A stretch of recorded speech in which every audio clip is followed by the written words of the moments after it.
Hello বন্ধুরা, কেমন আছেন? আমি আলহামদুলিল্লাহ ভালো আছি। তো আমি আবার আপনাদের মাঝে নতুন ভিডিও নিয়ে চলে আসলাম।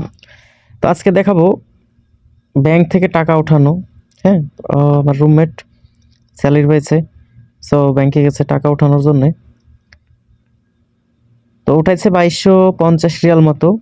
সেটা ৩ বারে উঠাইছে। কারণ ১,০০০, ১,০০০ আর ২৫০।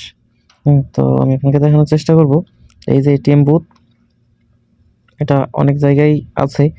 মনে করেন ১ কিলোর মধ্যে ৫ টা আছে। এরকম সিস্টেম। এদেশে এটাই চলে, ব্যাংক কার্ড কার্ড ছাড়া ক্যাশ চলে না খুব বেশি। তো একবার টাকা ওঠানো শেষ। এই যে দ্বিতীয়বার, ওই যে ওখানে লাইটের যে সিগন্যালটা দিচ্ছে, এটা সবচাইতে বেশি মজার। এই যে দ্বিতীয়বারও টাকা বের করা শেষ। ভিডিওটা স্পিডে চলছে। এই যে তৃতীয়বারের জন্য আবার দিবে। আপনারা দেখতেই পাচ্ছেন, এই যে তৃতীয়বারও দেওয়া হয়ে গেছে এবং তৃতীয়বারও অলরেডি শেষ। সো আশা করি ভালো লাগবে। এই যে কি খুশি! আহা! ওকে, আসসালামু আলাইকুম।